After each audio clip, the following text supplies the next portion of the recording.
Who was Avicenna? Where was he born? When did he live? What kind of world did he live in? What did he do? And what kind of faith did he have? And most importantly, what does Abd Allah ibn Sina have to do with our lives today? In this episode, we are going to answer these questions and get to know this great Iranian scholar better.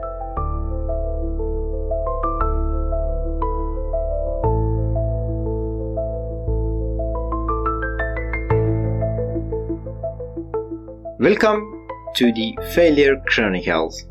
I'm Saber Moshirian. Avicenna seems like someone who came from another planet. Scientist, philosopher, doctor, poet, and statesman. In short, a polymath, a true all-round genius. But his life was anything but smooth, from a gifted child to political exile, from prison to achievements that still shape the world today. He was born in 918 CE in a small village called Afshana, near Bukhara, now part of Uzbekistan.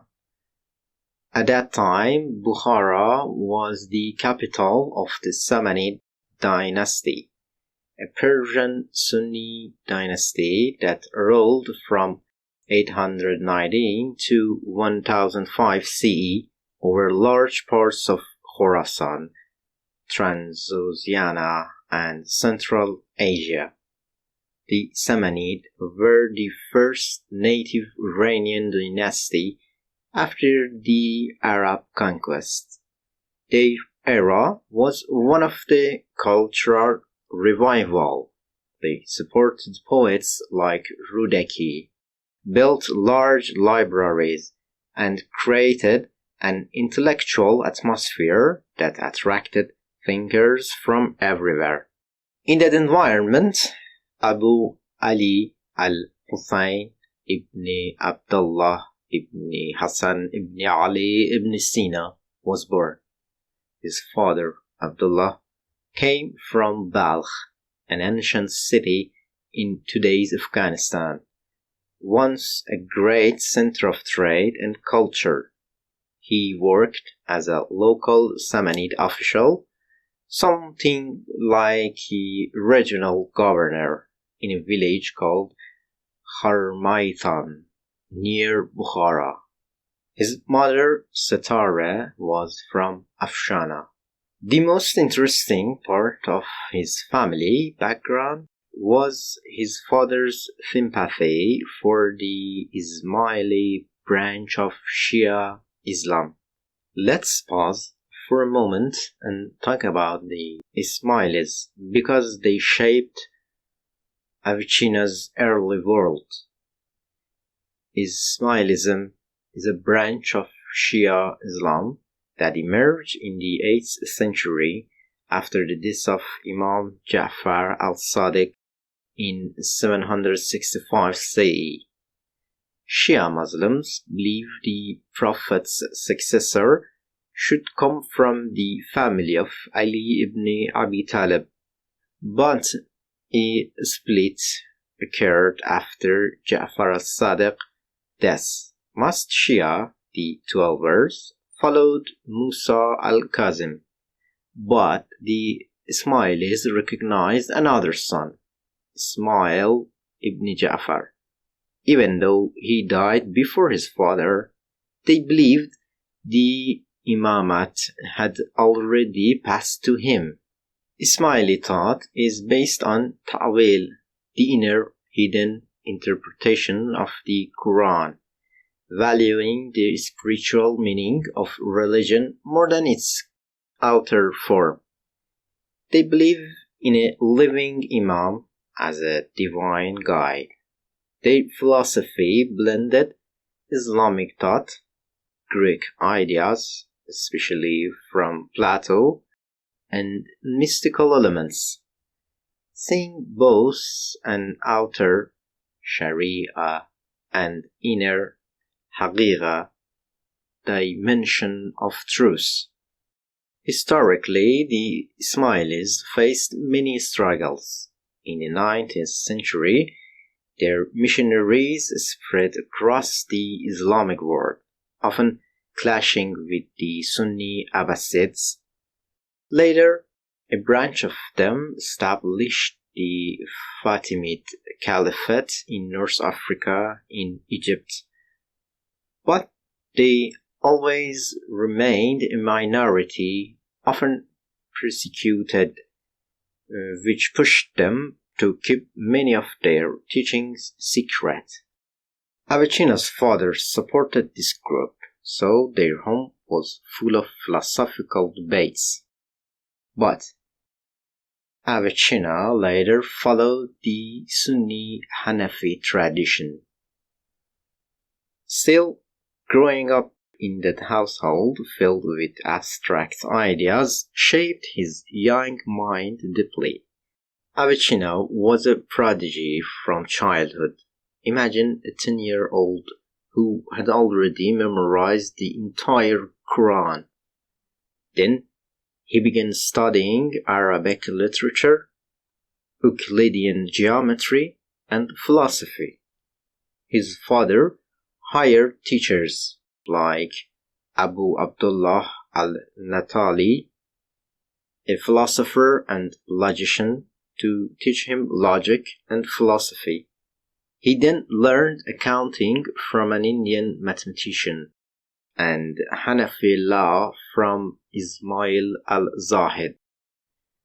During the Samanid era, Bukhara had become a hub of science.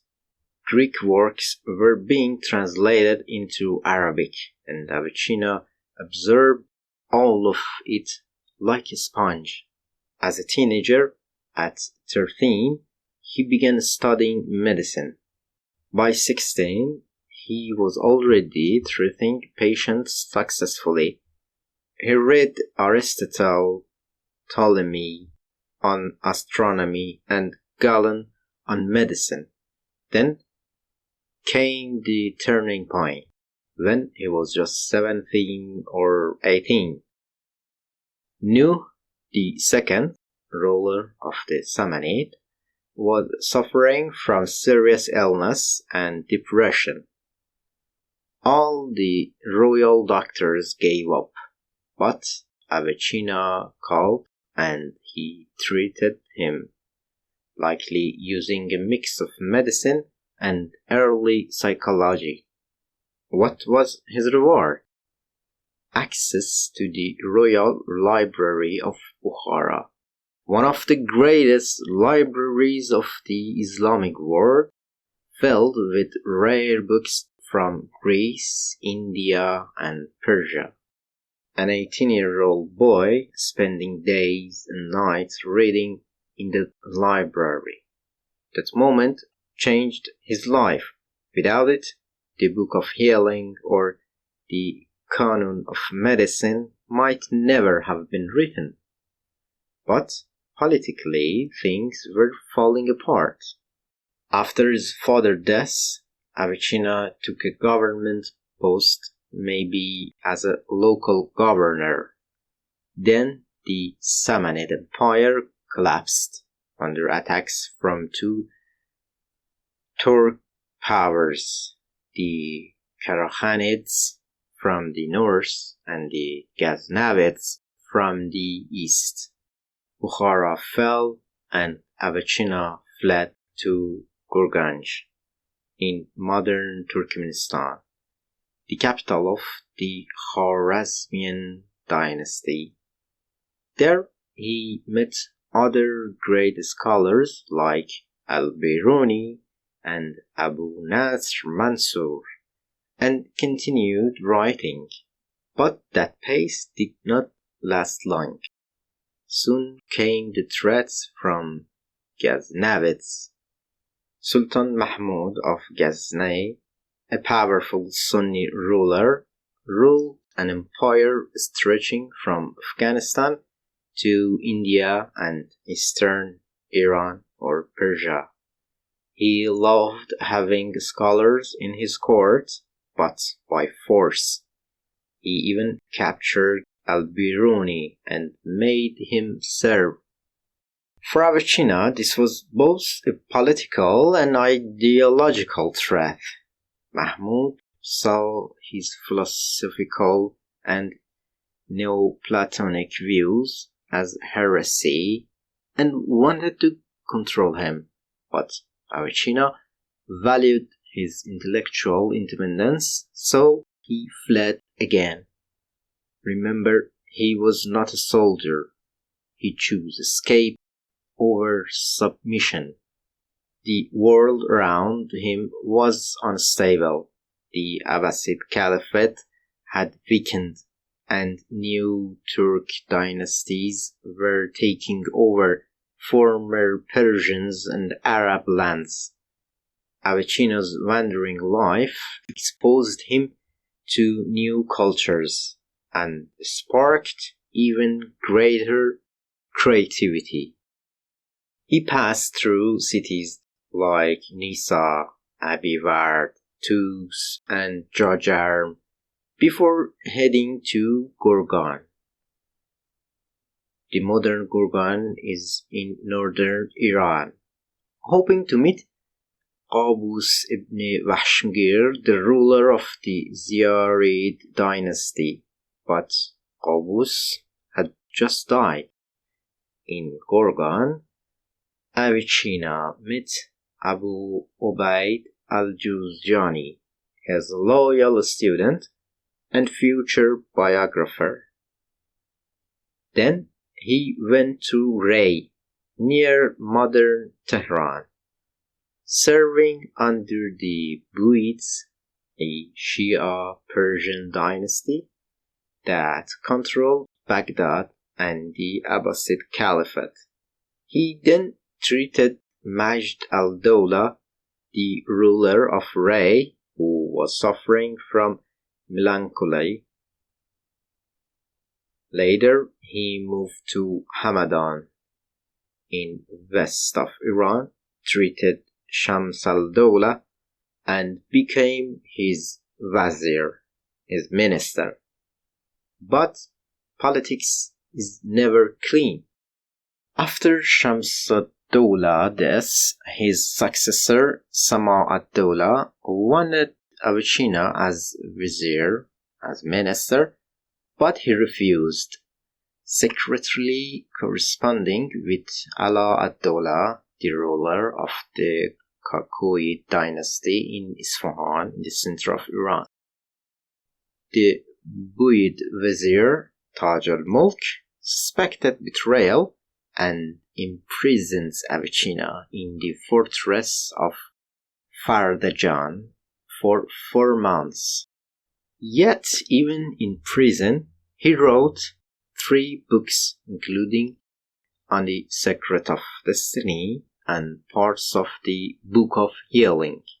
He also developed his famous floating man thought experiment to prove the soul exists independently of the body. When Ala-ad-Dawla attacked Hamadan and defeated Samanid, Avicenna was freed from jail. Imagine that, in prison, instead of despairing, he created philosophy. That's how pressure made him stronger. After prison, he moved to Isfahan, the cultural capital of Kakuyids, and became Ala-ad-Dawla's advisor or vizier. This was his most stable and productive period.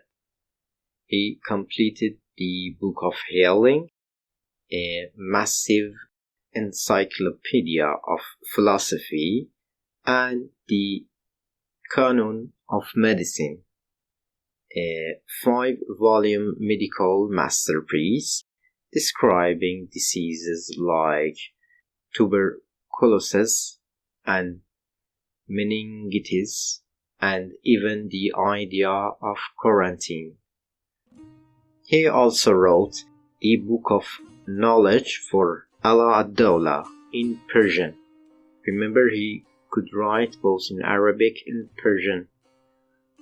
He then pioneered work in chemistry, psychology, and geology. But in 1013, the Ghaznavids attacked Isfahan, forcing Avicenna and Abd Allah to flee to Khuzestan. They later returned after Sultan Mahmud's death. Finally, in 1037 CE, at the age of 57, Avicenna died in Hamadan, likely from colitis or colon cancer. He had been treating himself with strong medicines, perhaps too strongly. He was buried there, and his tomb still stands.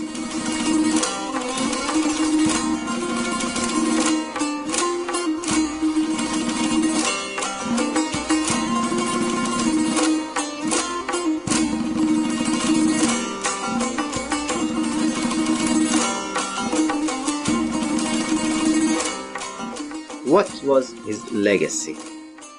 The canon of medicine was taught in European universities until the 17th century.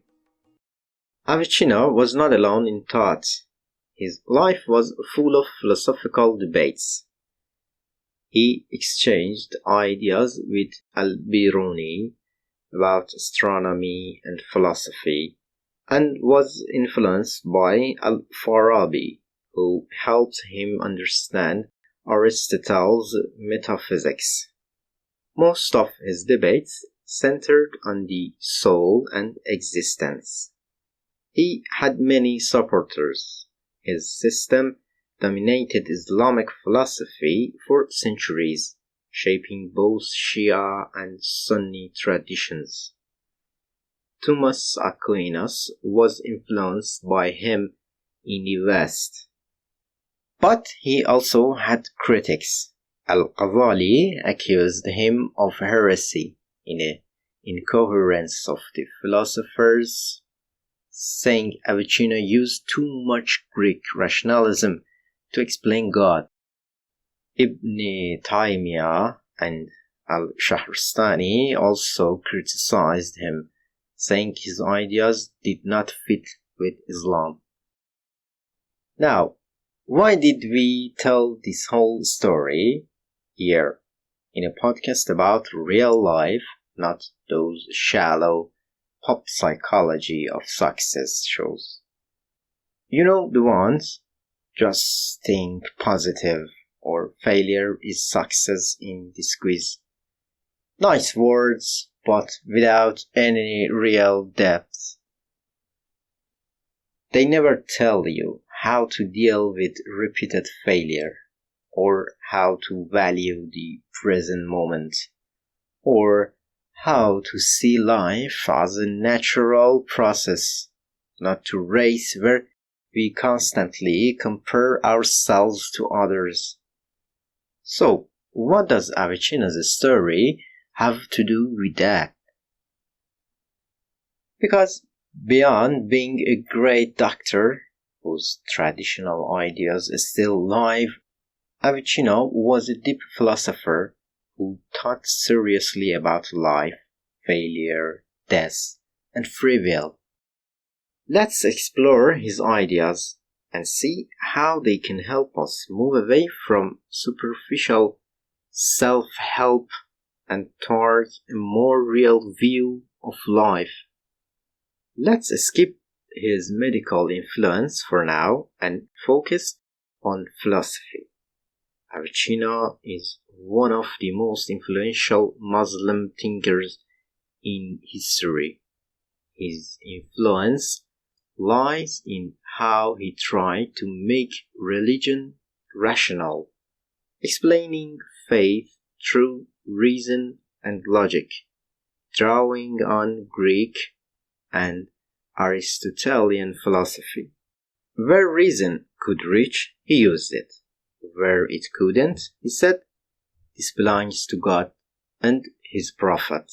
It's beyond our understanding. He tells a great story about his passion for philosophy.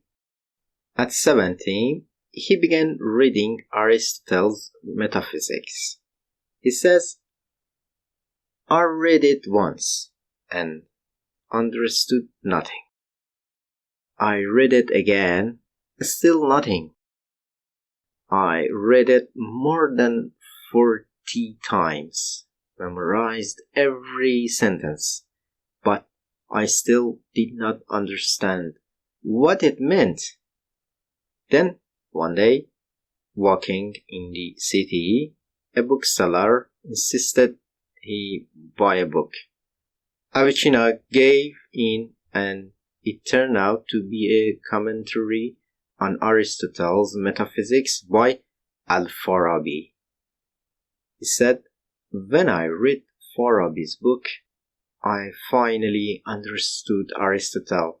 Every page suddenly made sense.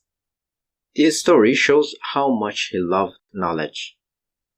In a time of ignorance, he was willing to read a book 40 times just to understand it.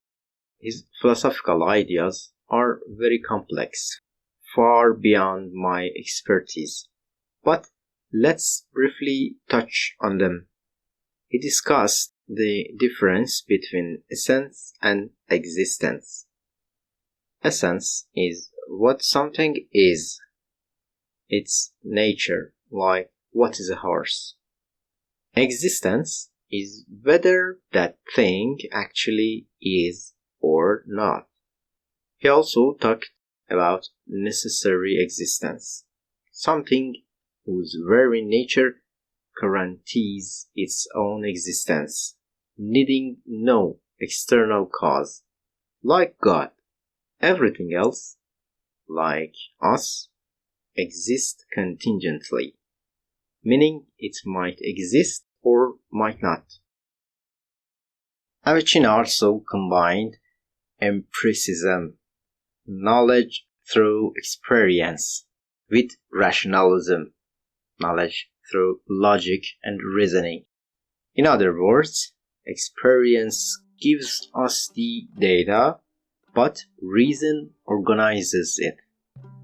Now let's talk about failure, death, and life through Avicenna's eyes. He saw death as the soul's liberation from the body, a natural part of life cycle. The soul, he believed, is eternal. In medicine, he even distinguished between natural and unnatural death. To him, a good life means balance, not endless struggle. He saw evil and failure as byproduct of good, not real force, but the absence of good, necessary parts of the universe to allow choice and growth. So failure is not a curse, it's natural part of the process.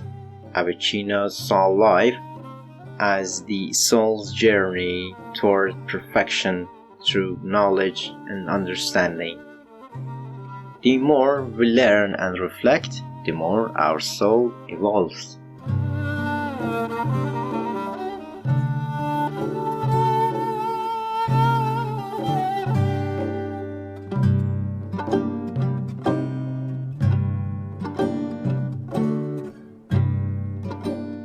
That's the brief life story of Hakim Abu Ali Sina, Avicenna, and a short look at his ideas.